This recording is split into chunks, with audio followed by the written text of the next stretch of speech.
വട്ടമേശ ഇന്ന് അരുവിക്കരയിലേക്ക്. എന്താണ് അരുവിക്കര ഉപതെരഞ്ഞെടുപ്പിൻ്റെ സമകാലിക രാഷ്ട്രീയ പ്രസക്തി? അരുവിക്കരയ്ക്ക് ശേഷം, തിരഞ്ഞെടുപ്പിന് ശേഷം കേരള രാഷ്ട്രീയം എങ്ങോട്ട്? അരുവിക്കരയിൽ നിന്ന് കേരള രാഷ്ട്രീയം എങ്ങോട്ടേക്ക് പോകുന്നു? വളരെ വിശാലമായ ഒരു കാൻവാസിൽ നമ്മൾ അരുവിക്കരയെ വിശകലനം ചെയ്യുകയാണ്. വട്ടമേശ ചർച്ചയുടെ അരുവിക്കര ചർച്ച രണ്ടാം ഭാഗത്തിലേക്ക്. ചർച്ചയിൽ പങ്കെടുക്കുന്നത് ചെറിയാൻ ഫിലിപ്പ്, പ്രശസ്ത മാധ്യമ രാഷ്ട്രീയ നിരീക്ഷകൻ; K Kunhikannan, resident editor, Janmabhumi; doctor CA Josukutty, Kerala സർവകലാശാല പൊളിറ്റിക്സ് വകുപ്പ് അധ്യാപകൻ; PP James, Kerala Kaumudi deputy editor. ചെറിയ നമ്മൾ അരുവിക്കരയിൽ ശബരിനാഥിൻ്റെ സ്ഥാനാർത്ഥിത്വം, അതാണ് നമ്മൾ കഴിഞ്ഞ എപ്പിസോഡിൽ പറഞ്ഞ് അവസാനിപ്പിച്ചത്. അതൊരു പ്രധാനപ്പെട്ട ഘടകമാണ്. G. കാർത്തികേയൻ്റെ നിലപാട്. കാർത്തികേയൻ മാത്രമല്ല, എപ്പോഴും കേരളത്തിലെ കോൺഗ്രസ്സിൽ ഒരു വലിയ പുതിയ ധാര തുറന്നിട്ട നേതാക്കന്മാരാണ് AK Antony, Oommen Chandy, VM Sudheeran, G. Karthikeyan തുടങ്ങിയവരിങ്ങോട്ട്. Cherian ഫിലിപ്പിൻ്റെ കാര്യം, കാരണം ഈ നേതാക്കന്മാരോടൊപ്പം എപ്പോഴും ചെറിയാൻ ഫിലിപ്പും ഉണ്ടായിരുന്നു. അപ്പോൾ ചെറിയാൻ ഫിലിപ്പ് പഴയ ഒരു കോൺഗ്രസ് പാരമ്പര്യം ഉൾക്കൊണ്ടും കൊണ്ട്, അല്ലെങ്കിൽ അത് മനസ്സിൽ വെച്ചും കൊണ്ട് പറയുമ്പോൾ G. കാർത്തികേയൻ്റെ നിലപാട്, അപ്പോൾ ശബരിനാഥിൻ്റെ സ്ഥാനാർത്ഥിത്വം, അതിനെ എങ്ങനെ കമ്പയർ ചെയ്യും? കോൺഗ്രസിനുള്ളിൽ തിരുത്തൽവാദി പ്രസ്ഥാനം തന്നെ ഉണ്ടാകുന്നത് എങ്ങനെയാണ്? അദ്ദേഹം വളർത്തിക്കൊണ്ടുവന്ന ആളാണ് കാർത്തികേയൻ രമേശുമൊക്കെ, കരുണാകരൻ. ആ കരുണാകരൻ്റെ മകനെ തങ്ങളുടെ തലയ്ക്കുള്ളിൽ അടിച്ചേൽപ്പിക്കാൻ ശ്രമിച്ചപ്പോൾ 92-ൽ അതിനെതിരെ പരസ്യമായ റിവോൾട്ട് ഞാൻ കോൺഗ്രസിനുള്ളിലല്ല, കേരളം മുഴുവൻ പൊതുയോഗങ്ങൾ സംഘടിപ്പിച്ചു, അതിനെതിരെ വന്നു. പല ഉപതെരഞ്ഞെടുപ്പുകളിലും കോൺഗ്രസ് സ്ഥാനാർത്ഥിയായിട്ട് പലപ്പോഴും ഭാര്യമാരെ കൊണ്ടുവന്നപ്പോൾ അതിനെതിരെ ഉപതെരഞ്ഞെടുപ്പ് വേളയിൽ കാർത്തികേയൻ പരസ്യമായി പറഞ്ഞിട്ടുണ്ട്. അങ്ങനെയുള്ള കാർത്തികേയൻ്റെ മകൻ വരുമ്പോൾ അത് കാർത്തികേയൻ്റെ അഭിപ്രായ പ്രകാരമാണെന്ന് ചിലർ പറയുമ്പോൾ, അദ്ദേഹത്തിൻ്റെ അന്ത്യാഭിലാഷമാണെന്ന് വരെ ചിലർ പറയുന്നുണ്ട്. അതിനോട് യോജിക്കാൻ നിവൃത്തിയില്ല. അതേസമയം കോൺഗ്രസിൻ്റെ പൊതു സംസ്കാരം എന്ന നിലയിൽ അങ്ങനെ ഒരു പ്രവണത ഉണ്ടാകാം. പക്ഷേ ശബരിനാഥിൻ്റെ സ്ഥാനാർത്ഥിത്വം വരുന്നത് അവസാന നിമിഷമാണെങ്കിലും, കാരണം കാർത്തികേയൻ മരിച്ച് ഒരാഴ്ച കഴിഞ്ഞപ്പോൾ തന്നെ 3 നേതാക്കന്മാർ കാർത്തികേയൻ്റെ വിധവയായ ഭാര്യയെ കണ്ട് സ്ഥാനാർത്ഥിയാകണമെന്ന് പറഞ്ഞു. അത് കഴിഞ്ഞ് 2-3 മാസമായി. ഈ 3 മാസത്തിനിടയിൽ ഒരിക്കൽ പോലും സുലേഖ പല സന്ദർഭങ്ങളിലും ഞാൻ സ്ഥാനാർത്ഥിയല്ല എന്ന് നിശ്ചയിച്ചില്ല, വരട്ടെ നോക്കട്ടെ എന്നൊക്കെ പറഞ്ഞു തന്നു. ലാസ്റ്റ് മിനിറ്റിൽ സ്ഥാനാർത്ഥിത്വം പ്രഖ്യാപിക്കേണ്ട ഒരു അവസാന ഘട്ടത്തിലാണ് സുലേഖ കൊച്ചുപോരെന്ന് എന്ന് പറയുന്ന ശബരിനാഥിൻ്റെ പേര് പറഞ്ഞത്. അതിന് മുമ്പ് കോൺഗ്രസ് രാഷ്ട്രീയത്തിലുണ്ടായ ഒരു പ്രതിഭാസമുണ്ട്. സുലേഖയുടെ വീട്ടിൽ സ്ഥാനാർത്ഥിയാകാൻ പോയപ്പോൾ അടുത്ത ദിവസം പരസ്യമായി KPCC യോഗത്തിലും DCC യോഗത്തിലും അന്നത്തെ DCC പ്രസിഡന്റ് K. മുകുന്ദൻ പറഞ്ഞു, ഇതെന്താ രാജഭരണമാണോ? ഒരാൾ ഭരിച്ച ആളുടെ ഭാര്യയാണ് വരേണ്ടത്. അങ്ങനെ പറഞ്ഞ ആശ്രിത നിയമനം പോലെ ആവരുത്, ഡൈയിങ്ങിൻ്റെ ഹാർനസ് പോലെ ആവരുതെന്ന വാക്ക് തന്നെയാണ് ഉപയോഗിച്ചത്. അതായത് കോൺഗ്രസ്സിൽ ഇങ്ങനെ വന്നിട്ടുണ്ടെങ്കിൽ സ്ഥിരമായ ഒരാൾക്ക് സീറ്റ്, മരിക്കുന്ന ഒരാൾ മരിച്ചു കഴിഞ്ഞാൽ ആളുടെ ഭാര്യയ്ക്കോ വിധവോ അങ്ങനെ ഉണ്ടാകുന്നതിനെതിരായിട്ട് ഏറ്റവും ശക്തമായി വാദിച്ചത് DCC പ്രസിഡന്റാണ്. അദ്ദേഹം അന്ന് തന്നെ പറഞ്ഞു, എനിക്ക് സ്ഥാനാർത്ഥിയാവേണ്ട കാര്യമില്ല, പക്ഷേ കോൺഗ്രസിന് വേണ്ടി കഠിനാധ്വാനം ചെയ്ത് ആർക്കെങ്കിലും വേണം. അത് DCC മീറ്റിങ്ങിൽ ആവർത്തിച്ചു. അത് കഴിഞ്ഞ് K. മോഹൻകുമാറിനെ രാഖിരമാനം മനുഷ്യാവകാശ കമ്മീഷൻ അംഗമാക്കി ഇവിടെ നിന്ന് നാട് കടത്തി. യൂത്ത് കോൺഗ്രസ്സുകാർ പ്രതിഷേധം കാണിച്ചു.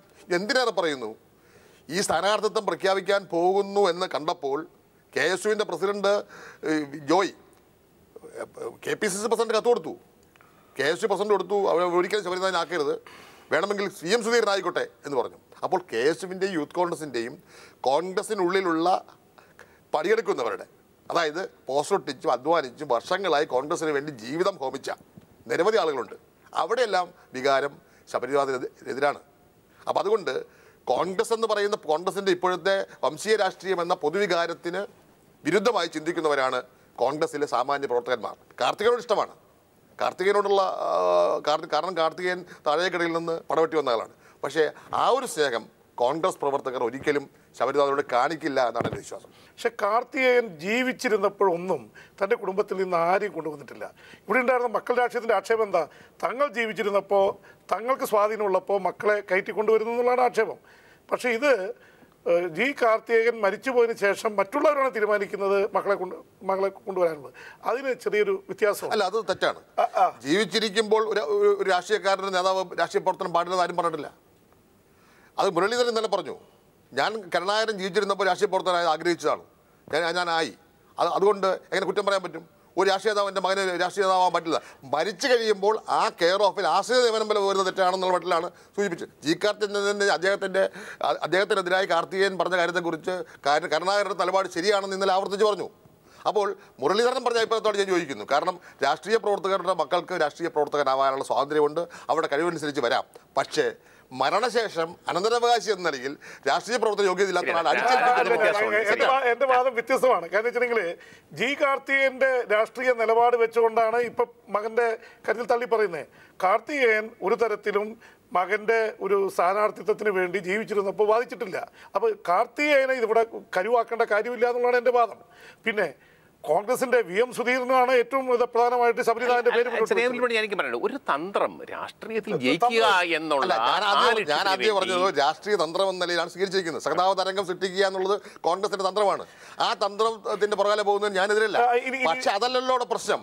ഇവിടെ പ്രശ്നം കോൺഗ്രസിന്റെ DCC പ്രസിഡന്റ് ഉൾപ്പെടെയുള്ള ആളുകൾ തീർത്തിട്ടും സ്ഥാനാർത്ഥിയാക്കി എന്തുകൊണ്ടാണ്? വേറെ ആള് പീതാംബർ ഗ്രൂപ്പ് ശശി എത്ര ആളുണ്ട്?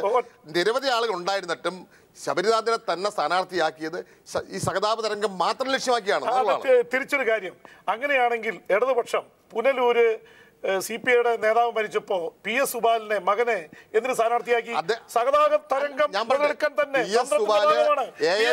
ജയിക്കുകയും ചെയ്തു. വേറെ എത്രയോ വലിയ നേതാക്കളുണ്ടായിരുന്നു. സുബാല് മാത്രമല്ല, എത്രയോ നേതാക്കന്മാരുടെ മക്കൾ CPIയിലുണ്ട്. അവരെല്ലാവരും ASFന്റെയും AFIന്റെ സംസ്ഥാന നേതാക്കന്മാരായി വളരെ 10-20 വർഷക്കാലത്ത് പ്രവർത്തനത്തിന് ശേഷമാണ് സ്ഥാനാർത്ഥിയായിട്ടുള്ളത്. അല്ല ഒരു ദിവസം കൊണ്ടല്ല. ഇവിടെ വേറൊരു കാര്യം ഇതിനോട്, ഈ രണ്ട് വാദഗതികൾക്ക് അതിൻ്റെതായ ചില സബ്സ്റ്റൻസ് ഉണ്ട്. പക്ഷേ ഈ അരുവിക്കരയിൽ ഇത് പൊതുജന മധ്യത്തിൽ ചർച്ച ചെയ്യപ്പെടാൻ പോകുന്ന ഒരു വിഷയം നമ്മൾ ഈ പറയുന്ന ഗൗരവത്തിൽ ചർച്ച ചെയ്യപ്പെടാൻ പോകുന്നില്ല. കാരണം അതിനേക്കാൾ വലിയ വിഷയങ്ങൾ രാഷ്ട്രീയമായും അല്ലാതെയൊക്കെ മുന്നണികൾ ഉയർത്തിക്കഴിഞ്ഞു. ഇവിടെ ഇപ്പോൾ ഇടതുപക്ഷം ജയിക്കുകയാണെങ്കിൽ തീർച്ചയായിട്ടും UDFന് അത് വലിയ തിരിച്ചടിയായിരിക്കും. ഇടതുപക്ഷത്തിന് ഇത്രയും കാലം ക്ഷീണിച്ചിരുന്ന് നെയ്യാറ്റിൻകര ഉൾപ്പെടെയുള്ള ഉപതെരഞ്ഞെടുപ്പിൽ ജയിക്കാതിരുന്ന് ക്ഷീണിച്ചിരിക്കുന്ന ഒരു ഇടതുപക്ഷത്തിന് ഒരു വലിയ ആത്മവിശ്വാസം പകരുന്നതായിരിക്കും. UDF ജയിച്ചാൽ ഇടതുപക്ഷത്തിന് കനത്ത തിരിച്ചടിയായിരിക്കും. തീർച്ചയായിട്ടും UDFന് ഈ പ്രയാസങ്ങളും സങ്കടങ്ങളും എല്ലാം മാറ്റിവെച്ച് പ്രതിബന്ധങ്ങളും വെല്ലുവിളികളും ഒക്കെ മറന്ന് മുന്നോട്ട് കുതിക്കാനും പഞ്ചായത്ത് തെരഞ്ഞെടുപ്പിനെയും നിയമസഭാ തെരഞ്ഞെടുപ്പിനെയും ധൈര്യപൂർവ്വം നേരിടാനും കഴിയും. അപ്പോൾ ഈ ജനങ്ങൾ ഇവിടെ നമ്മളിപ്പോൾ കേൾക്കുന്ന അഴിമതി മുഴുക്കി അംഗീകരിച്ചിരിക്കുന്നു എന്ന് പറഞ്ഞ് വീമ്പിളക്കാനും UDF നേതൃത്വത്തിന് കഴിയും. BJPക്കാവട്ടെ ഇവിടെ ഒരു ജയം അനിവാര്യമാണ്. അത്യാവശ്യം ഞങ്ങളിവിടെ ഇതാ അക്കൗണ്ട് തുറന്നിരിക്കുന്നുവെന്ന് ഇന്ത്യയിലെ മുഴുക്കൻ ജനങ്ങളോടും കേരളത്തിലെ കാര്യം ചൂണ്ടിക്കാണിക്കാനും പറയാനും പറ്റും. വളരെ വിചിത്രമായ ഒരു തെരഞ്ഞെടുപ്പ് വിശേഷമാണ് കാണുന്നത്. കുഞ്ഞിക്കണ്ണൻ്റെ ഒരു പ്രതീക്ഷ എന്തായിരിക്കും? അല്ല, അരുവിക്കര എന്ന് പറഞ്ഞാൽ ഞാൻ നേരത്തെ പറഞ്ഞെടുത്ത് നിൽക്കുകയാണ്. അരുവിക്കര എന്ന് പറഞ്ഞാൽ ഈ രണ്ട് മുന്നണിയെയും പരീക്ഷിച്ച് നിരീക്ഷിച്ച് നിരാശപ്പെട്ട ആൾക്കാരാണ് നമ്മുടെ സംസ്ഥാനത്തുള്ളത്. മൊത്തം അരുവിക്കര മാത്രമല്ല, മൊത്തം സംസ്ഥാനത്തുള്ളത് രണ്ട് മുന്നണിയും ഒരേ കള്ളനാണയത്തിൻ്റെ രണ്ട് വശം എന്ന് തിരിച്ചറിഞ്ഞ് കഴിഞ്ഞിരിക്കുന്നു. കാരണം 5 വർഷം കൂടുമ്പോൾ മാറി മാറി ജയിച്ച് പരീക്ഷിച്ചതാണ് കേരളത്തിൽ. ഒരു പ്രയോജനവും ഉണ്ടായിട്ടില്ല എന്നുള്ളതാണ് ജനങ്ങളുടെ വിലയിരുത്തൽ. അപ്പോൾ ഇതിനൊരു മാറ്റം വരണം. മാറ്റത്തിന് വേണ്ടിയിട്ടുള്ള ഒരു വല്ലാത്ത ദാഹം ജനങ്ങൾക്കിടയിലുണ്ട്. കഴിഞ്ഞകാല തെരഞ്ഞെടുപ്പിൻ്റെ സംഖ്യാബലം വെച്ച് കണക്ക് കൂട്ടിയാൽ ശരിയാവില്ല. കഴിഞ്ഞ പ്രാവശ്യം മത്സരിക്കുമ്പോഴുള്ള മുന്നണിയല്ല ഇപ്രാവശ്യത്തെ മുന്നണി. സർക്കാരിൻ്റെ അവസ്ഥയും പ്രതിപക്ഷത്തിൻ്റെ അവസ്ഥയും വളരെ ദയനീയമാണ്. പ്രതിപക്ഷത്തിപ്പം RSP അവിടെ ഇല്ല. RSP ഒരു പ്രധാന ഘടകമാണ് അരുവിക്കര പോലുള്ള.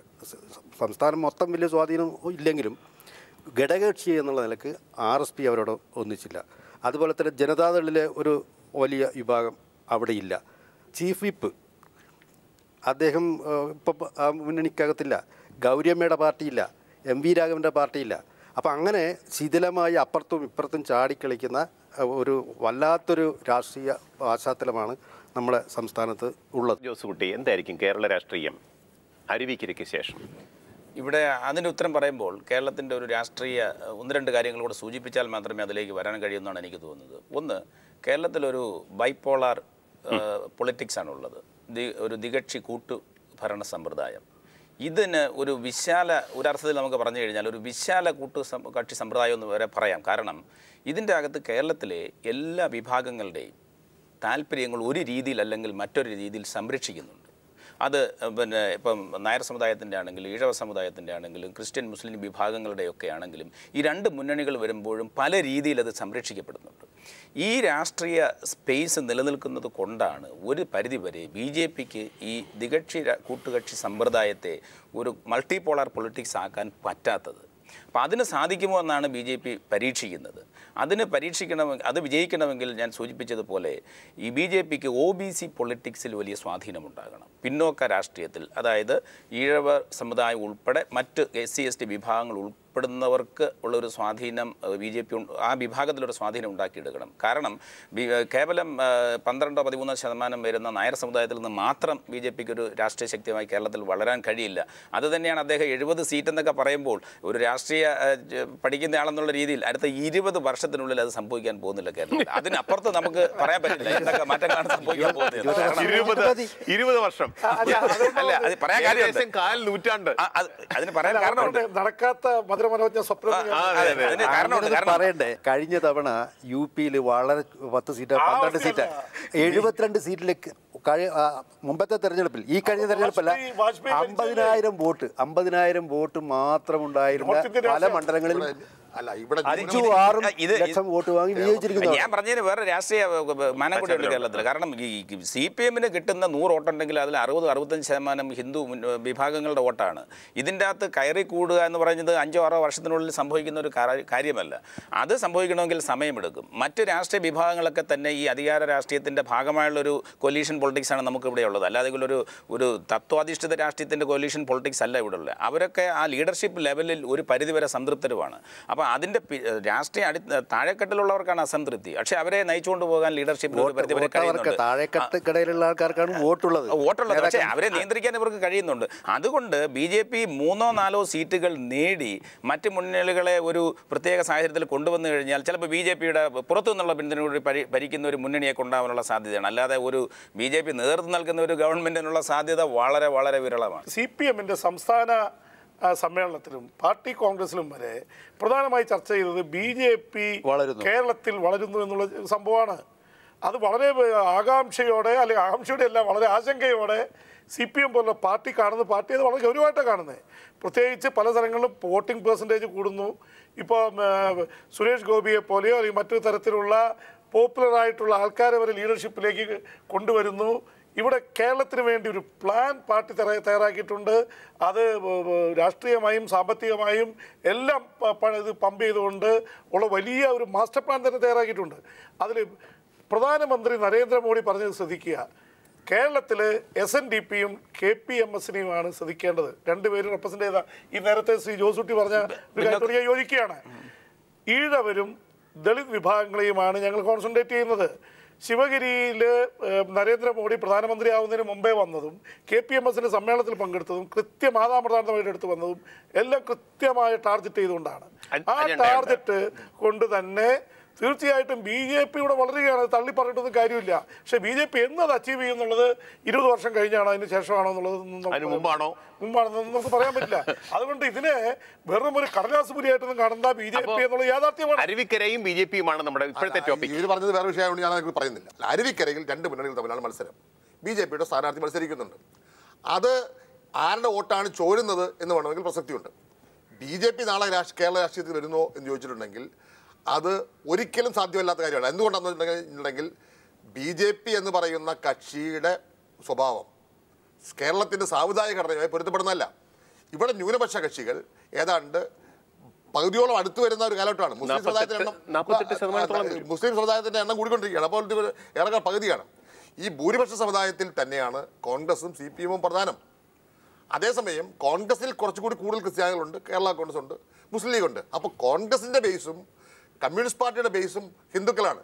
അപ്പോൾ കോൺഗ്രസും കമ്മ്യൂണിസ്റ്റ് പാർട്ടിയും ഒരുപോലെ തകരുന്നെങ്കിൽ മാത്രമേ ഇവിടെ BJP-ക്ക് വരാൻ പറ്റുള്ളൂ. കാരണം എന്താ, ഭൂരിപക്ഷ കക്ഷികൾക്ക് ബിരുദമായി നിൽക്കുന്ന ന്യൂനപക്ഷ കക്ഷികൾ പ്രമുഖമായ ഒരു കേരളത്തിൽ ഹിന്ദു വർഗീയതയുടെ അടിസ്ഥാനത്തിൽ വരാൻ പറ്റില്ല. അല്ല പിന്നെ ക്രിസ്ത്യൻ വിഭാഗങ്ങളും മറ്റേ മുസ്ലിം വിഭാഗങ്ങളോട് BJP-യോട് ചേർന്ന് ഒരു സർവ്വസമുദായ സംഘടന എന്നുള്ള നില വരികയാണ് ചിലപ്പോൾ സാധിച്ചേക്കും. ഈ പറഞ്ഞതിന് മറ്റൊരു ലോജിക്കും കൂടെ ഉണ്ട്. അല്ല, അത് കേരളത്തിൽ ചെറിയാൻ പറഞ്ഞത് സംഭവിക്കൂലെന്ന് എങ്ങനെ ഇപ്പൊ നമുക്ക് പ്രവചിക്കാൻ പറ്റുക?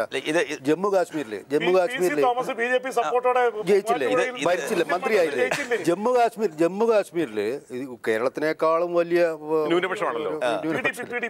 അവിടെ ഇപ്പം BJP ഭരണത്തിലാണ്.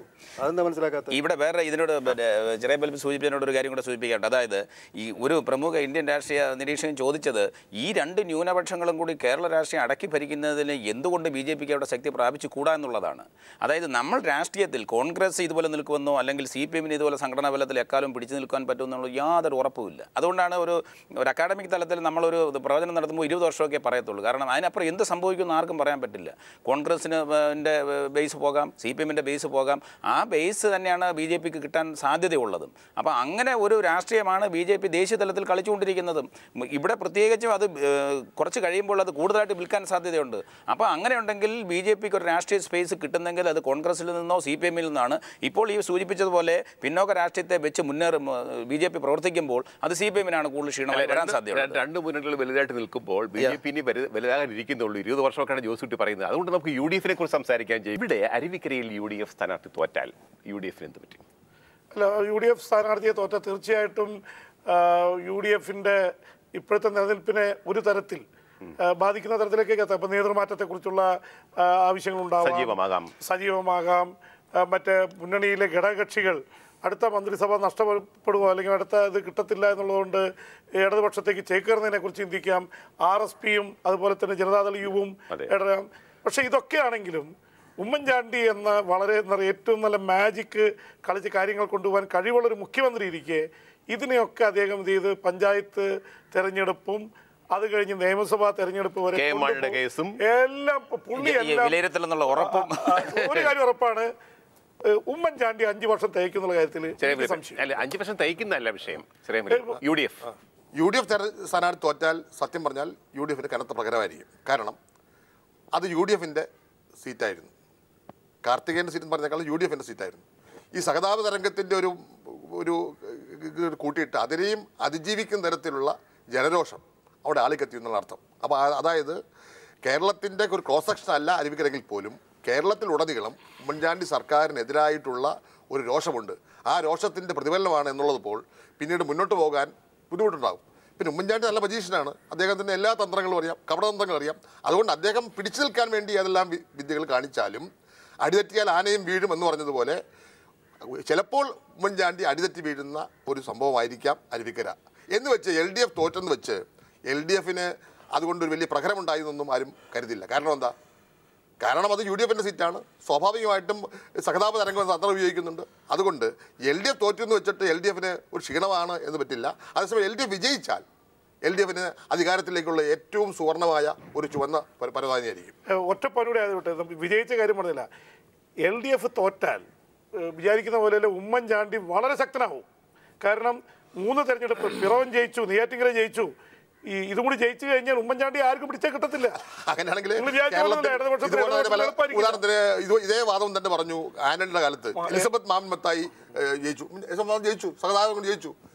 അത് കഴിഞ്ഞ് AK ആന്റണിക്ക് രാജിവെച്ച് പോകേണ്ടി വന്നു. പിന്നീട് അങ്ങോട്ട് ലോക്സഭാ തെരഞ്ഞെടുപ്പ് തൂത്തുവാരിപ്പോയി. അപ്പോൾ അതുകൊണ്ട് ഉപതെരഞ്ഞെടുപ്പിൽ ജയിച്ചു എന്ന് വെച്ചു, തിരുവല്ല ജയിച്ചത് കൊണ്ട് ഞങ്ങൾ ജയിച്ചു എന്ന് വന്ന ഉമ്മൻചാണ്ടി ആന്റണിക്ക് എന്ന് പറഞ്ഞു. കേരള രാഷ്ട്രീയമാണ്. തിരുവല്ല പറഞ്ഞ കേരള രാഷ്ട്രീയം തന്നെയാണ്. തിരുവല്ല ബൈ ഇലക്ഷനിൽ എലിസബത്ത് മാമത്തായി ജയിച്ച സന്ദർഭത്തിലാണ് ലോക്സഭ തോറ്റത്. ഇവിടെ ഇപ്പോൾ UDF ജയിച്ചു കഴിഞ്ഞാൽ അത് തോറ്റു കഴിഞ്ഞാൽ UDF-ന് അടുത്ത ഇലക്ഷനെ നേരിടാനായിട്ട് വലിയ ബുദ്ധിമുട്ടുകളുണ്ടാകും. ഈ രാഷ്ട്രീയ സാഹചര്യത്തിലൊക്കെ മാറ്റം ഉണ്ടാകും എന്നുള്ള കാര്യത്തിൽ സംശയമില്ല. അതുപോലെ തന്നെ ഇതിൽ തോറ്റു കഴിഞ്ഞാൽ LDF വളരെ പ്രതിരോധത്തിലാവാനും സാധ്യതയുണ്ട്, പ്രചരണ രംഗത്തും മറ്റുമൊക്കെ. ഇത് പിന്നെ BJP-യുമായിട്ട് ബന്ധിപ്പിച്ച് കഴിഞ്ഞാൽ ഇവിടെ UDF ജയിക്കുന്നതാണ് ലോങ് ടൈമിൽ BJP-ക്ക് നല്ലത്. അതിനൊരു കാരണമുണ്ട്. അതിന് കാരണം എന്ന് പറയുന്നത് ഈ അടുത്ത തെരഞ്ഞെടുപ്പിൽ 2 പാർട്ടികളും പ്രതിരോധത്തിലായി ഏതെങ്കിലും സാഹചര്യത്തിൽ UDF തിരിച്ച് ഭരണത്തിൽ വന്നാൽ അത് CPM-ന്റെ പതനത്തിലേക്ക് നീക്കും എന്ന കാര്യത്തിൽ സംശയമില്ല. CJP-യിൽ വലിയ പൊട്ടിത്തെറികൾ CPM-ലുണ്ട്. UDF-ഉം തകരികയല്ലേ പിന്നീട്? അപ്പോഴാണ് ബി ജെ പിക്ക് വരാനുള്ള സ്പേസ്. യു പി എക്ക് എന്ത് പറ്റി, കോൺഗ്രസിന് ദേശീയത എന്ത് പറ്റി? രണ്ടാമത് യു പി എ 2 വിജയിച്ചതോടുകൂടി കോൺഗ്രസിന്റെ കഷ്ടകാലം തുടങ്ങുകയല്ലായിരുന്നു. ഈ രാഷ്ട്രീയ പാർട്ടികളുടെ അടിത്തറയൊക്കെ ഇല്ലാതായി തീരാൻ കുറച്ച് സമയം മതി. ഒറ്റ വാചകം കൂടെ പറയാൻ, ഒറ്റ വാക്കുകൾ പറയട്ടെ. പണ്ട് എപ്പോഴൊക്കെ LDF തോപ്പിക്കാൻ കഴിഞ്ഞിട്ടുള്ളപ്പോഴൊക്കെ വോട്ട് മറിച്ചു കൊടുത്ത് ആണ് കോൺഗ്രസ് ജയിച്ചിട്ടുള്ളത്. ഇപ്പൊ കോൺഗ്രസ് വോട്ട് മറിച്ചു കൊടുക്കുന്നില്ല, സ്വയം ഉണ്ടാകുക. അപ്പോൾ LDFന്റെ പരമ്പരാഗത അടിത്തറയിൽ വിള്ളൽ ഉണ്ടാക്കിയാൽ മാത്രമേ നാളെ BJP വരാൻ പറ്റുള്ളൂ.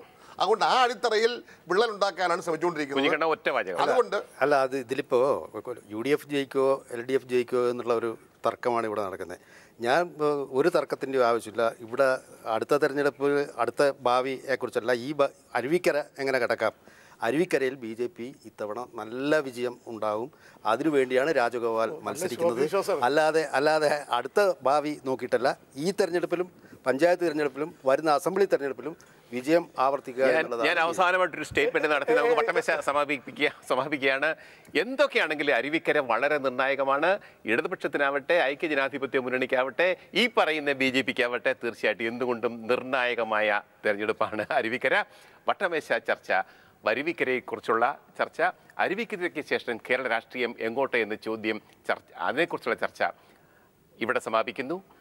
വട്ടമേശയിൽ പങ്കെടുത്തത് ചെറിയാൻ ഫിലിപ്പ്, രാഷ്ട്രീയ നിരീക്ഷകൻ, K Kunhikannan, Janmabhumi resident editor, doctor CA Josukutty, Kerala സർവകലാശാല പൊളിറ്റിക്സ് വകുപ്പ് അധ്യാപകൻ, PP James, Kerala Kaumudi deputy editor. നന്ദി, നമസ്കാരം.